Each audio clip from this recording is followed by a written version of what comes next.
একটা মানুষ মৃত্যু হওয়ার পরে তার জীবনে সবকিছু বন্ধ হয়ে যায়। ভালো কাজ, খারাপ কাজ, যত যা আছে সবকিছু বন্ধ হয়ে যায়। এখানে দেখেন একটা হিন্দু পরিবারের সদস্য মারা গেছে। যদিও এটা হিন্দু পরিবারের রীতি যে একটা লোক মারা যাওয়ার পর তাকে জ্বালিয়ে দেওয়া হয়। তো তাকে জ্বালিয়ে দেওয়ার জন্য সবকিছু রেডি করছে। এখানে দেখেন লাকড়ি দিয়ে, তারপরে আমার লাকড়ি দিয়ে তারা সাজিয়ে সুন্দরভাবে জ্বালিয়ে, হয়তো কেরোসিন ঢেলে তারপর আগুন জ্বালিয়ে দেয়। যদি আমি কখনো দেখি নাই, মানুষের মুখে শোনা। কিন্তু তার আগে তারা কি করতেছে দেখেন, ফাঁসের দ্বারে আর সিগারেট টানতেছে এবং তার মুখে তারা সিগারেট দিতেছে এবং আহ, যেটা বলে মদ, যেটা বাংলা ভাষায় ডাইরেক্ট বলে মদ, তার মুখে মদ দিতেছে। এটা হলো মৃত ব্যক্তির সাথে তারা এই কাজগুলো করতেছে। আর একটা মুসলিম পরিবারের একটা সদস্য যখন মারা যায় তখন তাকে করে কি এত সুন্দর পরিবেশে রাখা হয়।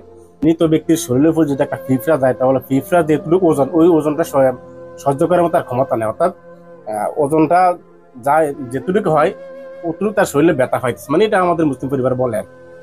এবং মৃত ব্যক্তির পরে খুব তাকে আরামসে খুব আরামে তোলা হয়, নামানো হয়, গোসল করানো হয়, তো সুন্দর পরিবেশ তাকে গোসল করানো হয় আহ, অনেক কিছু দিয়ে, যাতে তার শরীরের ভিতরে কোনো খারাপ কোনো অংশ না থাকে। মানে সব কিছু একদম কমপ্লিট করা যায়। করার পরে তারপরে সুন্দর ইয়ে দিয়ে আতর গোলাপ বা বিভিন্ন জিনিস দিয়ে তাকে সাদা কাপড় দিয়ে ফেঁসে তাকে মাটি দেওয়া হয়। খুব সুন্দর পরিবেশে থাকে, এমন ভাবে করা হয়, খুব শুকনো ভাবে কাজগুলো করা হয় যাতে লোকটা বিন্দু পরিমাণ কষ্ট না হয়। কিন্তু দুইটা জিনিস একটু বোঝেন, একজন মুসলিম মারা যাওয়ার পরে তাকে সুন্দরভাবে সাজিয়ে গুছিয়ে তারপরে তাকে মাটি দেওয়া হয়। তাকে আল্লাহর কাছে সুবদ্ধ করা হয়, যা তার দুনিয়াতে যাই কিছু করে সবকিছুর হলো আল্লাহ তাআলা।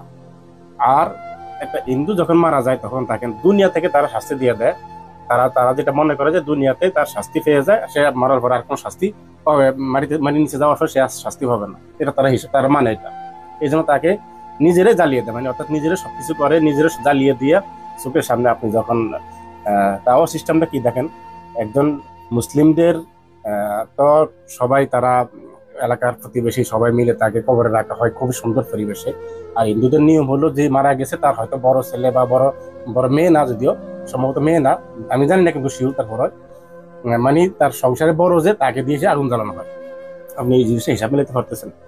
আপনি এত সুন্দর একটা শরীর সাজাইছেন, এত সুন্দর কিছু করতেছেন, এত সুন্দর ভালো ভালো সাবান ইউজ করতেছেন, শ্যাম্পু ইউজ করতেছেন, লোশন ইউজ করতেছেন, আপনার শরীরটাকে এত সুন্দর করতেছেন। আর এই শরীরটাকে যখন আপনি মারা যাবেন তখন এই শরীরটাকে আপনার ছেলে, আপনার বড় ছেলে আপনার শরীরে কেরাসিন ঢেলে আগুন জ্বালিয়ে দেবে। তাহলে একটু হিসাব মিলিয়ে দেখেন ইসলাম কত সুন্দর। ইসলাম আমাদের মুসলিম তরিকাগুলো কত সুন্দর। আপনি দুনিয়া তো যারা মুসলিম তরিকাতে চলে, কত সুন্দর পরিবেশে চলে, কত ভালোভাবে চলে, কত মার্জিত ভাবে চলে, মানে দেখে মনটা ভরা যায়। আলহামদুলিল্লাহ আমরা একজন মুসলিম পরিবার সন্তান। তো আপনি যে পরিবার সদস্য হয়ে থাকেন কমেন্ট করে জানাবেন।